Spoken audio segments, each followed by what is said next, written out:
All right, what is good, all you cool cats and kittens? This your Commissioner Tim back at it with our very first mid-season report for the inaugural season. I know all you folks got the chance to look at the long essay that I wrote and shared with you on Sleeper app yesterday that contains all of the detailed write-ups. But today, just because it's also lengthy, it's 8,000 words long, and if you have time and you're bored, go into it. Take a look at it. I think you'll find that pretty entertaining, informative.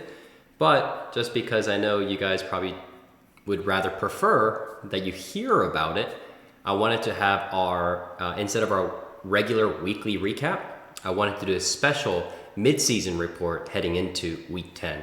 So you can get the full access to the write-up on Sleeper, and you'll also find that within the document, it's got the full link over to the spreadsheets in terms of where the numbers are sort of plugged in terms of where the projections for Sleeper came into place.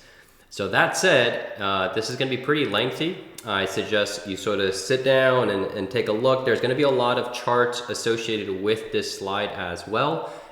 So tune in whenever you want to sort of refer back into the charts that I'm referring to. So I'm doing this because all you wanted photos, and it's better for me to sort of talk over the analysis. So all my hard work, I put in 8 hours into it. So all the hard work doesn't get lost, and all of you guys can get a chance to really dive into a little bit of what I wrote and shared and get ready for it, man. I'm going to be sharing these things every single season. This is something that I enjoy doing and makes me a better manager, I think, because it gives me a better sense of looking at the lay of the land, all the different players, looking at every projections and every sort of players, their contract history as well, which allows me to be a better manager. So I enjoy these things quite a bit, but take a look at it and let's get sort of started. So this analysis really was about, hey, we're into the second half of the year, really the mid-season for NFL. I wanted to dive into who is truly a contender versus pretender. We're in the thick of things for playoff race. After week 9, we've had all 4 upsets.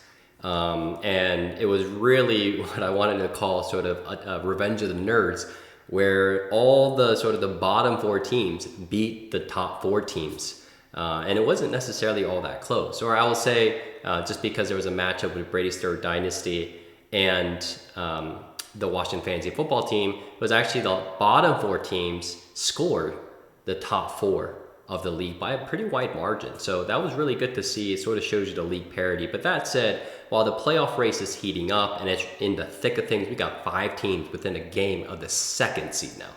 So we've got 5 teams from 2, 3, 4, 5 with the same record and 6th place right now, just a game behind all the others. Really the only one that's safe from this conversation is Braidstar Dynasty, who sits alone at the top at 7-2. So I felt like this would be a good thing for us to sort of go into the future numbers and really get us a sense around who is likely to go into playoffs, and even so, who's likely to have a shot at winning it all, even when they do make the playoffs. So that said, let's dive into it. Every single one of these sort of graphics / charts came from the detailed write-up, so feel free to refer to it.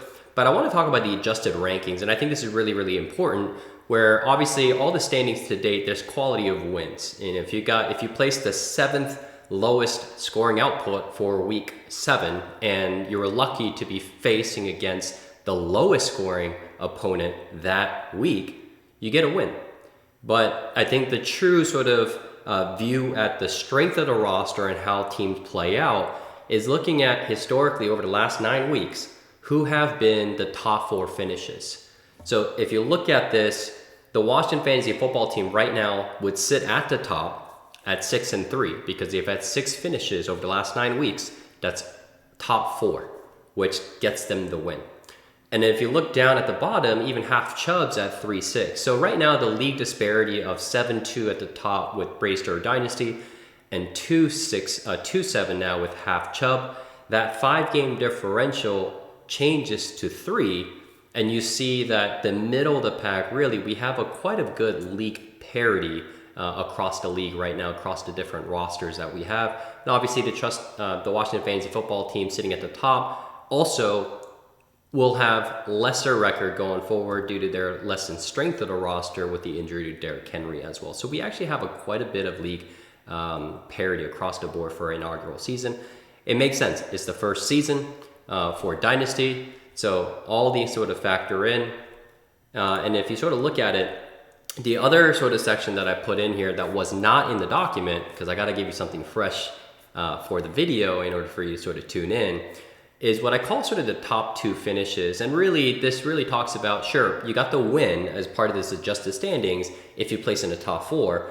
But my thoughts is if you had records where you're top 2 finisher of any given week, that gives you what I think is called the upset ability, meaning you can go up against any team, and if you had that top 2 finish, you likely would have gotten yourself a win that week. Sans John in week 8, where he faced against Bills Mafia, and he lost because Bills Mafia was a top place and John was second. But for the most part, this factors quite a bit, especially come playoff time, because all it takes is probably that top 2 finish in the entire league for that week for you to sneak out the victory against your opponent. And all it takes is one win to go to the next round or win the championship, or one loss to just pack your bags and never have a chance to really win this season. So that said, this also sort of lines up, right, where the Washington Fantasy Football team, who's got the highest adjusted standing based on the top 4 finishes, also at the top, sitting at the top 2 finishes. That said, if you really look at what's interesting, Half Chubb and Trust the Process sits at second, tied with 3 top 2 finishes, even though they've had historically losing records to start the season. And then you have this massive parity of all the remaining teams on Chota, who's all had 2. So sure, the league's in parity, but also week to week, any one of these teams can win, right? It's kind of like any given Sunday, someone can, beat another NFL team. And that's really the case for our league, certainly so far. And Half Chubb, obviously, after coming at the second highest last week at 150, he has another 150 plus week this week as well. So all this is a primer to basically say that come playoff time, really anything goes. But I'm going to look at a little bit more detail to sort of look at here's the historical records of what we had through week 9. But we certainly had a lot of players that were traded and maybe picked up, or players that are coming back from injury, or players that went into injury as well. That's going to factor in certainly for the max points for that any of our managers can expect for the remaining weeks, including playoff. So players adjusted is sort of the second part. If you look at I'm not going to go through every single name here, but certainly every single manager have had players shipped out or brought in, and you can either ship it out and lose players due to injuries or trades, or you can gain players on waiver pickups or coming back from injury. So you can look at all the sort of names here, and the players that are in asterisk, which is Russell Wilson, Alvin Kamara, Clyde Edwards-Helaire. Those players I don't necessarily factor into the projection, and given the list is short, I'll give a quick explanation. Alvin Kamara, for the most part, will likely not be affected in terms of his production unless, as I mentioned in the lengthy write-up, unless we have Taysom Hill becoming the starter, the full-time starter, Alvin Kamara's production likely will not be reduced as long as Trevor Siemians is the quarterback. And I'll talk about that a little bit in his section, and you'll see in this document. Russell Wilson I had as an asterisk because he was out, but Braidstar Dynasty is still 7-2 league leading, and Russell Wilson is coming back next week, so it's not going to necessarily affect anything going forward.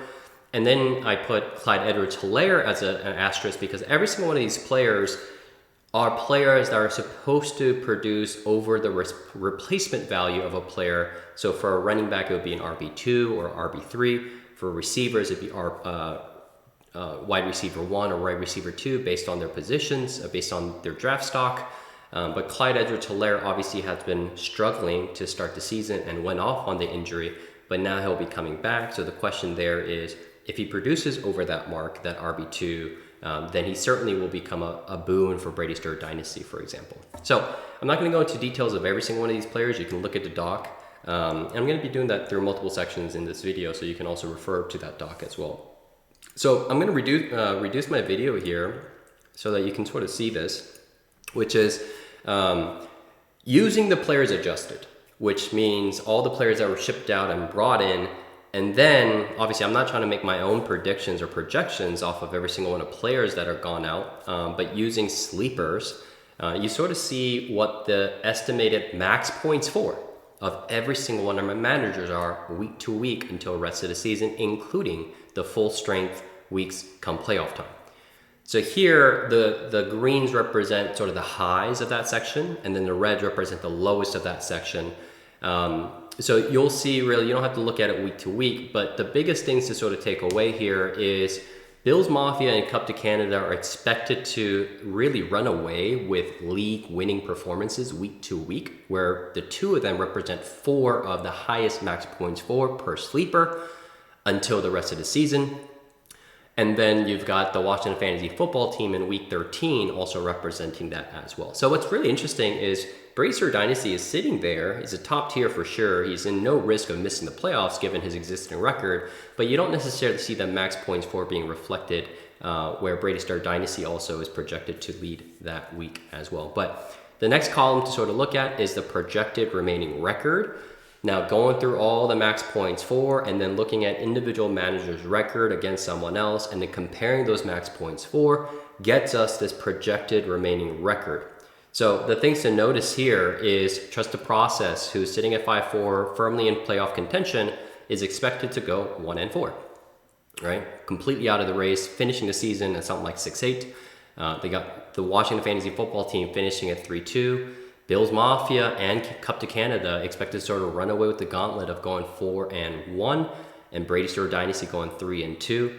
Bencampo also expected to go at 3-2 as well. So that's the interesting part. The second thing to sort of look at here is the full strength playoff weeks. So obviously between weeks 10 through 14, there's still bye weeks. So it's never going to be full strength roster of the expected starters come playoff times in week 15 and week 16. So I looked at those weeks as well. And then full strength come playoff week time, you'll see that Bills Mafia and Cup to Canada are expected to run away again, averaging the highest sort of range of outcomes for their max points for their expected roster come playoff time. And then you'll also see that Washington Fantasy Football Team as well as Braidstar Dynasty at that slight tier below. And all 4 of those teams can basically score 160 in any given week according to their max points for. And then this is going to take us into sort of the projected, sort of using that projected remaining record, adjusting it to the existing records of today. You basically get this sort of final record, and then that sort of bumps down into a layer where Braidstar Dynasty is expected to finish the season as a league leader, sitting at 10-4. And then you're going to have Bills Mafia as well as Cup to Canada tied at second at 9-5. And obviously we'll probably end up having a tiebreaker based on whatever sleepers default settings are to decide who's second and third. But regardless, they're going to be fighting against each other come the first round of playoffs anyways. And the 4th seed is expected to be the Washington Fantasy Football Team, right? So it's really a question around Sleeper believes that the Washington Fantasy Football Team is deep enough with enough production to replace the value of Derrick Henry. And if so, he's going to end up finishing the season with a winning record and then hitting that 8-6 mark, which is what I sort of predicted starting week 3 of the season, what the playoff cut line would be for 4th seed. And then expected a few other teams at 6-8, a couple other teams at 6-8 between the Trust the Process and Bencampo, which are teams that are going to likely potentially finish 2 games back of that 4th seed. That said, here's the caveat I want to provide because I'm not in the prediction business. I'm just looking at numbers. That prediction business is all left to Commissioner Brandon. I will make some predictions later in terms of playoff seeding that you'll see in the team by team sort of outlook and overview. But the caveat here is that the sleepers' historical projections to date through 9 weeks actually is 55.6%. So it's just as sometimes right as it is wrong in terms of if the favorite picked by sleeper wins or loses. So it's not necessarily a very strong indicator. And that's probably the reason why we have this league in such a parity in terms of the 2nd through the 6th seed in our league today to date. All right, so using those two things, the player adjusted as well as the adjusted rankings in terms of top 4 finishes, here's how I sort of break down our league to date. I got the true contenders at Bills Mafia and Cup to Canada, and that's based off of the fact that they're, I think, locked for playoffs, given their max points for their rest of schedule, all those things factored in. But more importantly, what their max points for come full strength in playoff weeks sort of come in. So we got Bills Mafia and Cup to Canada sitting at the top. And I also had the second tier right below that I'll call contender hopefuls. Certainly not pretenders. There's certainly much more than that. And I think any one of these teams can really win as well. But you got Braidstar Dynasty and the Washington Fantasy Football Team that are within that bucket. And again, this came with sort of the product as a product of the likelihood of a team making playoffs, as well as their max points for come playoff time as well. And then you have the list of sort of the pretenders who I think are performing well, maybe above their projections, especially with teams like Trust the Process like mine, and teams that are likely going to be missing come playoff time. So Trust the Process, Bencampo, and Chota. And then we got the Toilet Bowl sort of contender and half Chubb in our league so far. All right, I'm going to dive into every single one of the teams. Again, I keep saying this in this video, but I suggest you dive in. Every single one of you guys on this roster probably at least has 500 words or so that I've written about your individual teams. And I go into the bull case of you making playoffs or winning it all, or bear case of all these sort of what I call Achilles heels that may affect your chances at winning it all as well. So take a look. I was able to make a case for every one of our team with the exception of half Chubb, which in his section, I'll talk about sort of the dynasty implications and what kind of role he can play for the rest of the season as sort of a spoiler, because he's got a really interesting rest of the season schedule as well. All right, I'm going to start out with the Bills Mafia. So the key name for me in Bills Mafia is going to be A.J. Brown. We saw A.J. Brown sort of coming into fold, doing extremely well. And for me, really, he's coming into high gear, and Derrick Henry, really, his injury, if you can really call it that, has come at a fortunate timing for A.J. Brown, just because he was coming into gear. And as we saw in week 9, the first game where Derrick Henry is out, all 3 running backs within the Titans only got 21 touches compared to the 27 rushes that Derrick Henry was averaging. So like I predicted in the week 8 recap, we were able to sort of predict that 6 to 8 touches that went to Derrick Henry will result in additional passing attempts and thus targets and receptions and production for players like A.J. Brown for the Titan as well. So, A.J. Brown is going to be a key sort of figure. The biggest things that I want to mention about Brandon's roster, I'm not going to go too much in depth here with each team because it's all written down, but really his starting QB duo is the strongest by a wide margin in our league, and his receivers as well. He's got 4 of the top 13 running backs. So he's got the strongest set of running backs in our league, in my opinion, and using Fantasy Pros expert consensus rankings, you end up getting into the showing that Brandon's roster currently has 4 of the top 13 rated for rest of the season projections in Austin Eckler, Joe Mixon, Darrell Henderson, and James Robinson. So in our league where you have 3 flex spots and 2 running back spots, this is as good as it comes when it comes to having depth at that position and top tier talent. And his 2 starting receivers in A.J. Brown and Mike Evans are also both rated to be top 13, and Amari Cooper is not far behind at 22. T.J. Hawkinson is the weakest starter by a mile, who's projected to be 7 rest of the season at tight end, which means it's the second best in our league of 8. Anyways, those names sort of make up the starting 10 for him. It's not a surprise that with those strong names that are starting, he's got the highest projected scoring output with a healthy roster on non-buys come playoff time at 163 to 168 during those playoff weeks. So for me, I think the key name really is A.J. Brown, and I'll put in a second name here is I think Brandon will need at least pedestrian decent efforts from T.J. Hawkinson. So if he's able to give you 8+ points on a weekly basis and not be a donut or 2 points or be disappointing, I think those are going to be the factors that allows Bills Mafia to really go forward. So The second point in terms of the bear case, the Achilles heel that I'll call in this section for the video, is really the inconsistency behind all the names that I've mentioned. It's a boom bust, and in the document there's a chart that I wrote down, which is essentially breaking down 4 types of performances for all of his expected starters. There's the matchup winning, which someone goes completely over the projections or winning amounts, and obviously for each team is different. For example, if a quarterback is able to score over 25 points in any given week, that's considered a matchup winning. For running backs and receivers, it's 18 plus, tight ends is 15 plus. And then the second category is quality start, which for QBs is 18 points to 25, running backs is 10 to 18, and tight ends is 8 to 15. And then it goes into sub-quality and then bust.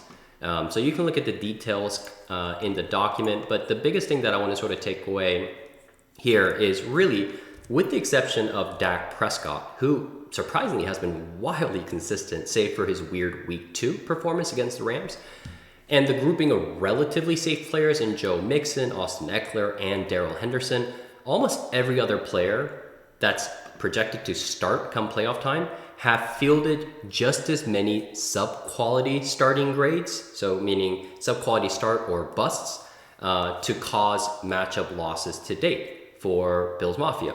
For example, Josh Allen, 4 out of the 9 performances by Josh Allen has been sub-quality or worse, which is not what you want from your draft 102 draft pick, and is supposed to be an MVP caliber player. And that means that more than a quarter of the games played by A.J. Brown, Mike Evans, T.J. Hawkinson, and Amari Cooper have been potentially week-losing bust-type performances. That last 4th tier of the category, the worst category they can have, A.J. Brown, Mike Evans, T.J. Hawkinson, and Amari Cooper have had a quarter of their games fall into that bucket. So for fantasy playoffs, like NFL playoffs, it's win or go home each and every single week. So the bear case and the Achilles heel for Bills Mafia is really simple. It's just inconsistency. All it may take is just 1 or maybe 2 of any of those expected 10 starters to have a bust type of a week, or multiple players at sub-quality to just knock Bills Mafia out of the playoffs. All right, moving over into Cup to Canada. I think the key names for me here is just the Kansas City offense. Do they figure it out? And it's really the belief that you need to have that Cup to Canada is going to win is very single, one-dimensional. You just have to believe that Kansas City Chiefs will figure out their entire team, starting with Patrick Mahomes. So Pat Mahomes, starts off on fire in week 1, going 33 points, and then between weeks 2 and 6, he scores 24.12 a week, which is rather pedestrian by Patrick Mahomes standards. Still QB1 ratings through those weeks, mind you. But the issue really has been the last 3 weeks, where he's been up against pretty soft defenses, but it's only averaged 9.33 over those past 3 weeks. 10.73 for the last 3 weeks. And then that's also affected the Travis Kelce production, who's been averaging 14.98 in the first 6 weeks. And then again, the weeks that Patrick Mahomes and the entire offense has struggled over the last 3 weeks, Travis Kelce has come down to 9.33. So he's still tight end 1, but not the runaway tight end 1 that people expect when you have Travis Kelce and you draft for him as well. So that's really the 2 biggest names for me. And again, further details are in the doc. The glaring holes and the weaknesses when it comes to sort of the Achilles heel are the Kansas City Chiefs going to actually figure it out? And that's the belief, right? And they might not be able to figure it out. There's rumors that NFL defenses have figured out how to play, and Pat Mahomes still likes to play this hero ball of wanting to throw deep, and it refuses to sort of check down or throw short or mid routes, which gives to production of Travis Kelce. And then the second thing that I want to mention is really the QB2 aspect of it. He's had this glaring issue since week 1, and he hasn't been able to make a trade for it. Potentially he's going to be able to. He's certainly got a lot of depth. But this is really, I think, going to be the 2 Achilles heel that if we look back and he's somehow either missed playoffs or just lost in the playoffs, I think it's really going to be because Patrick Mahomes and that Travis Kelce production never really came to realize, and the QB2 wasn't able to really get anything for him. That said, the commissioner playoff prediction for me for Cup to Canada is still a top 3 seed. Moving over to the Washington Fantasy Football team. So the key names for me here is going to be really Alvin Kamara, Jerry Jeudy, and Kyle Pitts. So breaking down Alvin Kamara, obviously when you lose someone like Derrick Henry, it's going to be gigantic shoes to fill. But if you have Alvin Kamara, at least you believe that you can. So Alvin Kamara is a stud. He's a great running back, especially for fantasy purposes. And really that Saints offense has nothing going for them other than Alvin Kamara. I would feel much better about the Washington Fantasy Football team's rest of the season sort of outlook if it wasn't for Jameis Winston's injury. And again, like I mentioned earlier and the last week's recap, Trevor Siemian has come in and played well enough for Sean Payton to think maybe he should continue starting Trevor Siemian. But if for whatever reason Taysom Hill becomes a starter, that's going to take a lot of the touches and production away from Alvin Kamara. So the key names I put in all 3 there. So before talking about the Achilles heel and Alvin Kamara, which I'll dive into just in a little bit, I'll mention Jerry Jeudy. Jerry Jeudy, since returning back from injury and also looking at where he was at week 1 before the mid-game injury, he's clearly become the wide receiver 1 for the Denver Broncos offense. And he's fielding more touches now than Courtland Sutton like he did in week 1, and he's now fielding more touches now that he's back and healthy. It's probably still going to take him another couple weeks until he's 100%. Coming back from high ankle sprains usually takes a couple more weeks even after you're on the field to really get back into production gear. But Jerry Jeudy, if he comes back, that's someone that will be able to be a plug and play into the Washington Fantasy Football team's flex or the wide receiver 2 position. And then should expect for him to have a decent bump. And the thing to sort of note here is I believe Sleeper projects Jerry Jeudy at around 12 to 13 points a week rest of the season. I'm of the belief that Jerry Jeudy will likely end up finishing the season averaging about 15 to 16 points. So that delta of that 3 to 4 points a week that Sleeper isn't giving, that should be reflected in a higher max points for expectation for the Washington Fantasy Football team rest of the season. And then Kyle Pitts is a big name here too. The name that I want to mention for Kyle Pitts is, who is the real Kyle Pitts? I mean, I think we all believe that Kyle Pitts is going to be one of the best tight ends for the next few years, several years to come. But the question for me for Kyle Pitts, and as a key name, it really just comes down to, if you take out week 5 and week 7 scorchers, where he was tight end number 1, he averaged 21 points between those 2 weeks. He's only averaging 6.07 points per week for the remaining 6 games that he has played. So it's pretty disappointing for a tight end that was picked up immediately after Travis Kelce in the draft. So those are sort of the 3 names. Is Alvin Kamara, is he going to be an RB1? Is he not going to get touches stolen away? Jerry Jeudy probably going to be coming back. That's a name that we need to look at. And is he finishing at 16 points for the rest of the season? And Kyle Pitts, who is the real Kyle Pitts? Are we going to be able to get some sense of consistency where floor raises from, say, 4 to 6 to 9 to 11 to 12 as a floor? Obviously, he's going to have his blow-up weeks where he goes for 20 plus. But if he's able to get his production gear up to a point where his floor is consistent around 10 or so, that should be a big boon for the Washington Fantasy Football team as he fights for the playoffs, and then even after he makes playoffs come championship week windows. So the Achilles heel that I want to dive into really starts out with Alvin Kamara. So I'm going back on that same exact subject around, the name that he should care about a lot is the battle between Trevor Siemian and Taysom Hill. Just to give you an example, last year when Drew Brees was injured between weeks 11 and 14, Taysom Hill became the replacement starter between those 4 weeks. And in those 4 weeks, Taysom Hill, when he was starting, Alvin Kamara saw his season lows between those 4 weeks, averaging 12.95 points compared to 25.86 points in all the remaining 11 games that he had played that was with Drew Brees under center. And that all happened because Taysom Hill just takes away goal line touches and touchdown production away from Alvin Kamara. So, and this season already potentially maybe worsening already, as we saw with Mark Ingram coming in and sharing goal line touches already and in the fold for taking touches that are probably not that high efficiency touches that Alvin Kamara still are going to get, but that's still touches nonetheless affecting, and goal line touches, which affects the ceiling severely for Alvin Kamara.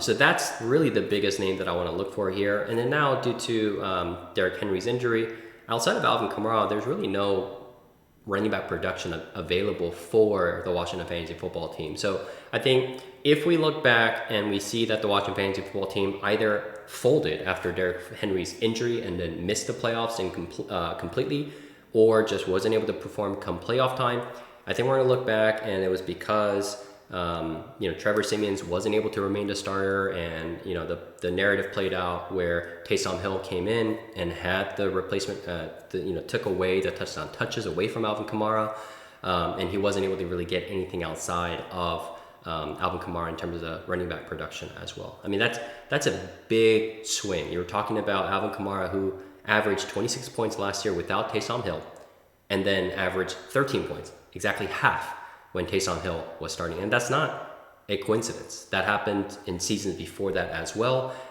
So that's going to be a critical, I think, indicator for where the Washington Fantasy Football Team could end for the rest of the season. That said, I like I said, in the predictions, the sleeper projections, I do think the Washington Fantasy Football Team is the favorite to make the 4th seed. And his rest of the season schedule is quite favorable as well compared to the other teams that are fighting for that 4th seed, mainly Trusted Process and Bencampo. But that said, I think the Washington Fantasy Football Team does likely sneak into the playoffs, either between a one game or 2 games ahead of the 5th seed as well. All right, so moving over to third dynasty, Braidstar dynasty. I mean, what more can you say about the team that is sitting at the top of the league, 2 games ahead of anyone else with just 5 games left before the playoffs? Braidstar Dynasty, I think, has likely locked in the top seed already for our league. And when we started the league this year, and when Brandon and I were going through and chatting about sort of the preseason analysis for our league, we had Braidstar Dynasty as a quote-unquote dark horse. Obviously, that was true because we saw it, his strength of the roster, and some of those players that we were excited about haven't necessarily panned out potentially, but he's still sitting at 7-2. So no one's necessarily going to call, if he's to win this season, no one's going to look back at our inaugural season and say, hey, Braidstar Dynasty was a dark horse to win at this point. I mean, he's 7-2, he's top of the league, he's going to make the playoffs for sure, and all it takes for you to get a chance to win it all is to just lock yourself into playoffs. The key names for me is going to be Clyde Edwards-Helaire for me. So I wanted to take a moment and reflect back on a recent trade where Braidstar Dynasty sent over Amari Cooper, a 1st and a 2nd for this upcoming draft to acquire Marquise Hollywood Brown and Clyde Edwards-Helaire. I was a little confused about it at first, but I think I now see what Braidstar Dynasty was looking at, which is Hollywood Brown may produce just as high output as Amari Cooper for the rest of the season, and certainly for a longer time than what Amari Cooper will be given his age and youth. And Clyde Edwards-Helaire may be an awesome, great buy low player as well. So it allows him to retain his position of strength for the season in replacing Amari with Hollywood Brown. But then he's able to get Clyde Edwards-Helaire, who potentially may be able to produce a decent RB2, high-end RB2 number, maybe low-end RB1 numbers as well. So looking at Clyde Edwards-Helaire, he's only expected to score 11 points per week once he comes back from injury.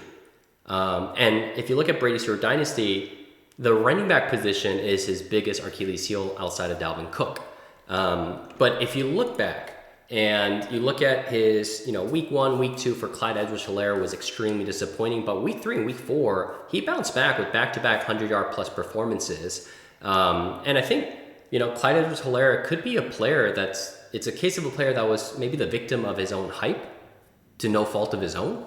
And if Clyde Edwards-Helaire is able to produce the 15-point plus averages during playoff weeks where he's got Chargers and Steelers at home, then Braidstar Dynasty immediately becomes one of the highest max points for in the same realm as Bills Mafia and Cup to Canada because of that production boost between 11 points that Sleeper projects to that 15 range that I think he could be, and we saw in week 3 and week 4 before the injury in week 5. I do think Braidstar Dynasty, there's a lot of great things going for Braidstar Dynasty's team that may not necessarily reflect as much on this year, which I think, he's got Jamar Chase, who's arguably Dynasty's receiver number 1 now, and likely every given season is going to be top 3, top 5 receiver for rest of the season and the rest of his career as well. He's going to have Russell Wilson coming back. His roster is very, very strong, and I think as long as he's able to get the production for Clyde Edwards-Helaire, that's going to be the difference maker for him. That gives him equal amount of chances at winning potentially as Bills Mafia and Cup to Canada as well. So prediction for me, sitting at 7-2, likely the highest favorite to finish the season at top of the league, which is 5 games to go. All right, so trust the process. Moving over to my team. There's a lot of information I put in the doc again, but really the key names for me, again, the key names is really about, hey, can you make the playoffs, and what are going to be the bold cases that you need in order for you to win each roster? So, roster to roster. So for me, it really just comes down to all the youth, right? I mentioned this in, I think, week 7 recap, where the reason I'm sitting here with the winning record now, which is crazy, has been this unexpected, pleasantly surprising production from the youth in Jonathan Taylor, DeAndre Swift, Mike Gesicki, CeeDee Lamb, Deontay Johnson, and even Brandon Ayuk. But really the key names that come from me in terms of, hey, if trust the process somehow is able to get in the playoffs and also somehow able to win, if we look back and figure out what were the reasons for that, that really will probably come back on every one of the youth continue to play at the pace that they are today, which is maybe, within the realm of likely possibilities.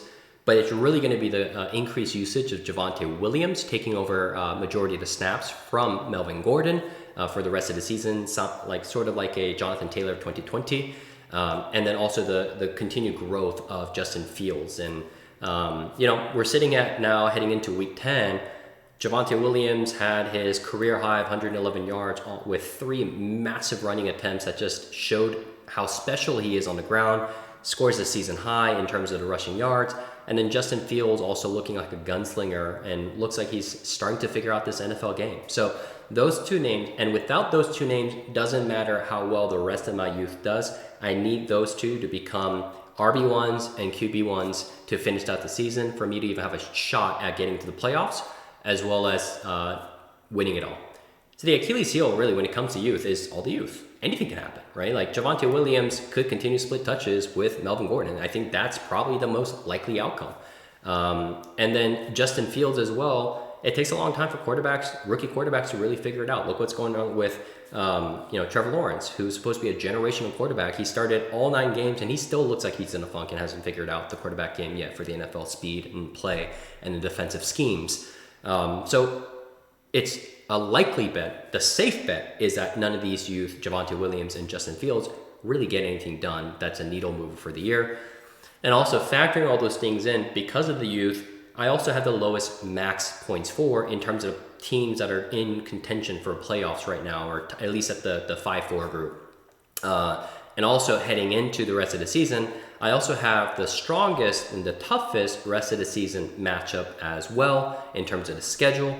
So all that said, I think, it's going to be a couple more weeks for me to continue to fight for this 4th seed, but I'll likely end up finishing this season at 5th and going into the toilet bowl with the other bottom 4 teams as well. So moving over to Bencampo, the biggest names for me for his team is going to be Christian McCaffrey. Does he come back early? Does he come back safe and healthy? And does he stay healthy?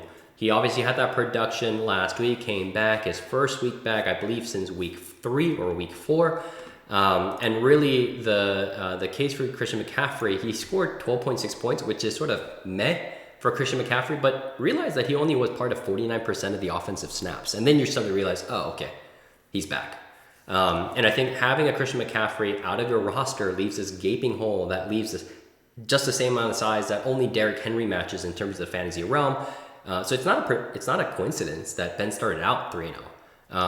And then he slipped 5 games straight right after Christian McCaffrey was out as well, right? So there's obviously some luck and bad luck and good luck factor into all those records, but he's now at 4-5, won a very important game last week, which keeps him in contention, only 1 game behind the 2nd seed, which is crazy because he's got 4 teams tied at, 5-4, 2 games back from the lead.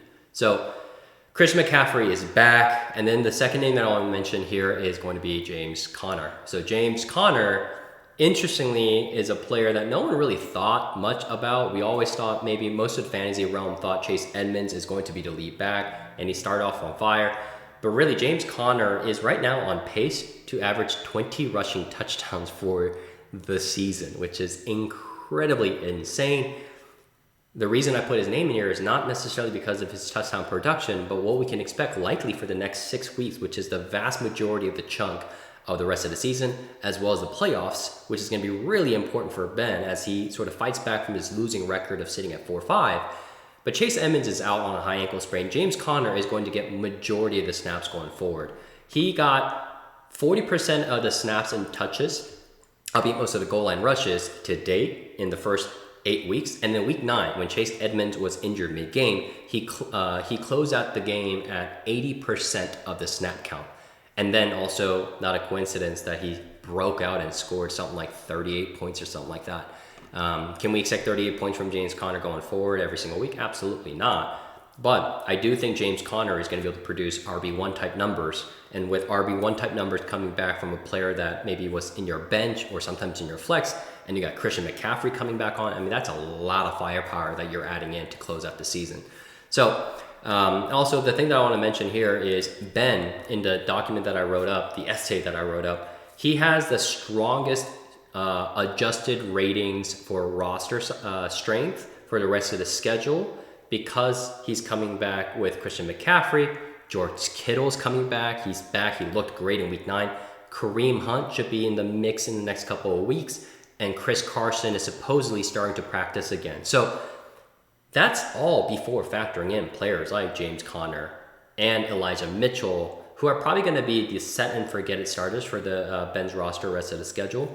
So I do think that if Ben is able to get sort of RB1 type numbers, call it 16, 17, 18 plus points from James Conner, Elijah Moore, who broke out, going 13 plus, and then another 8 point, that sort of adds another 8 points for Ben in terms of the max points for, which will bring him into that top 4, top 3 tier for the rest of the season as well.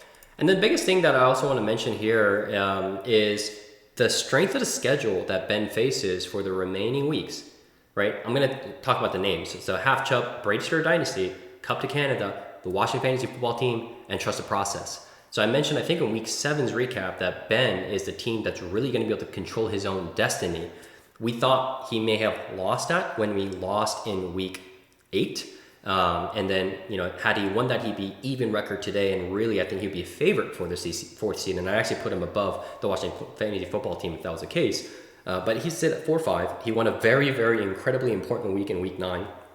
And then if you look at sort of the record here, he's facing big names, right? Every team in the last 4 weeks, Braidstar Dynasty, Cup to Canada, the Washington Fantasy Football Team, and Trust the Process are all teams that he's facing up against to get that 4th seed. But he's lucky to be facing them in the weakest weeks of all these teams. So he's expected, to face these top tier name teams against teams when they have their lowest weeks or when they have key names that are out due to buys. So Sleeper's Max Points 4 predicts that Ben will be finishing out the season going 3-2, winning against Half Chubb, Cup to Canada, during Cup to Canada's worst bye weeks, and then Trust the Process in week 14 during Trust the Process's lowest scoring week. So that said, the matchup against Braidstar Dynasty in week 11 is also neck and neck as well. So the only likely be unwinnable matchup is against the Washington Fantasy Football Team in week 13, where the Washington Fantasy Football Team is fielded to, expected to field his strongest team for the remaining of the season against Bencampo, who will not have Christian McCaffrey that week. So Sleeper projecting going 3-2. A 4-1 is also potentially possible, but a 3-2 may be enough to sneak into the playoffs sitting at 4-5. And, let me just say this. Ben is expected by Sleeper to finish at 7-7, which I believe may be enough to make a playoff push this year. And if he is able to make the playoffs, I don't know about you, but I'd hate to be the one facing the manager who has Christian McCaffrey, a healthy Christian McCaffrey on the roster come playoff time. All right, so that makes me move over to Chota.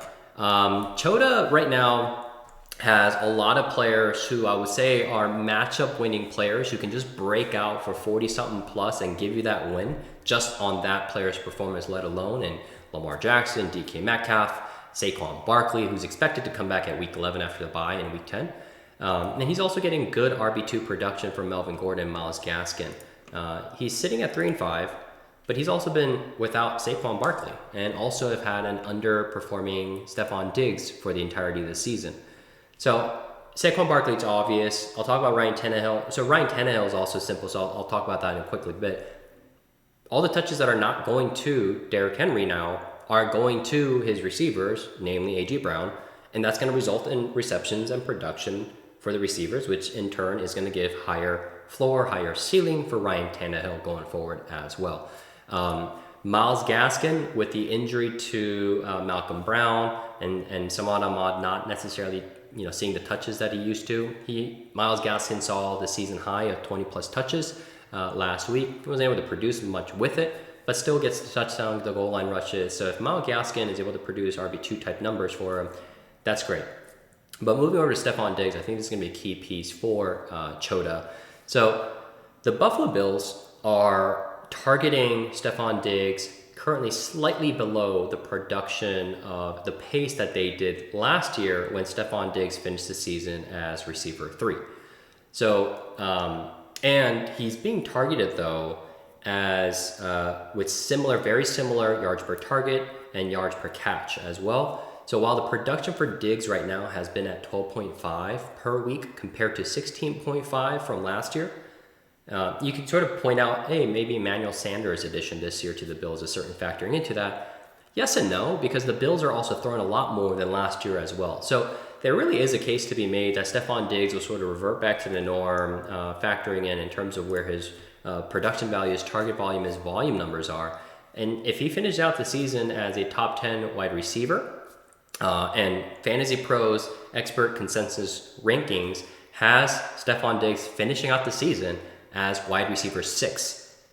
And that averages about 15.5 points per week for the rest of the season. Obviously, that number, though, is factored into Sleeper's projections and the numbers that we talked about in earlier charts. But we can potentially see Stephon Diggs really stepping it up. And the Achilles heel for me, though, is going to be around the fact that sitting at 3-5, 3-6 now, he needs to go 4-1 minimum to have a shot at making playoffs at 7-7, should that be the cutoff line. And that's a tall task for anyone, right? So I think really the biggest thing for me was Chota really needed to win week 9, and then he would have been sitting at 4-5, and then maybe a more manageable 3-2 finish, sort of like the spot that Bencampo finds himself in. But I think that's going to be the Achilles heel for him. And if you sort of look at the rest of the schedule for him, he's got Bills Mafia, Cup to Canada, Braidstar Dynasty, Trust the Process, and the Washington Fantasy Football Team. Again, all 5 of those teams are tied right now for the second seed in our league right now, as crazy as it sounds. Sleeper right now has him projected to go 1-4 to wrap up the year. So obviously out of the playoff contention. But his matchups right now against Trust the Process as well as the Washington Fantasy Football Team are within 5 points of max PF. But unfortunately, he faces the projected league leaders each week against Bills Mafia and Cup to Canada in week 10 and week 11. Obviously, he needs to win one of those, and he needs to win out the rest of the games, and that's a tall task for the roster that he has right now. So, the prediction for me for Chota is he's going to miss the playoffs, and he's likely going to be a toilet bowl contender this season. All right, moving over to the last team. I'm almost done, guys. The key names for me is Zeke and Chubb and Carr. And half Chubb, I'm not going to necessarily talk about his roster. He doesn't necessarily have a case right now for playoffs, given just mathematical improbabilities that he has. But I'm going to talk about his sort of section in terms of sort of like a dynasty outlook. With half Chubb sort of trading away players like Keenan Allen that we saw, who are productive receiver 1, low end receiver 2 type of players, sending them away to contenders like Braidstar Dynasty. accruing sort of draft picks, getting younger into players that he's able to bring on board. But he's still got Zeke, Nick Chubb, and Derek Carr. And I think all three of those are players that command large sort of draft assets or prospects in return who are maybe not able to perform this year. Probably from the top 3, top 4, top 5 teams of our league who are either trying to secure themselves a playoff position or to secure themselves with a higher probability to win come playoff season. So I think those are the teams that I sort of see. I talk a little bit more in detail about this for Half Chubb in the write-up. But I think the biggest things that Half Chubb needs to do is, hey, can't make the playoffs this year. Let's get my roster's age and championship window to align with one another. And for as long as he's got Zeke, Chubb, and Derek Carr on his roster, I'm going to take Derek Carr out. But for as long as Zeke and Chubb are his running back 1 and running back 2, strong assets. But that's a roster that you need to have if you're in the win now mode. And unfortunately, the rest of his roster doesn't necessarily support that. So for me, I think, hey, accrue additional first-round picks this year, next year as well, and build around Justin Herbert, Trey Lance, DJ Moore, Chris Godwin, Devonta Smith, and Deebo Samuel, and potentially the Elijah Mitchell, Trey Sermon pairing, and then sort of use that as the sort of core going forward, especially with that Niners backfield with Elijah Mitchell stepping up, performing well. Raheem Mostert, who was supposed to be the starter this year, is going to be a free agent next year as well. So likely they're not going to be bringing him back. So he's got a really strong core that he can build around as long as he fits the pieces to fit that timeline. So that is all, gentlemen. That was a long video. 50 minutes of me talking nonstop.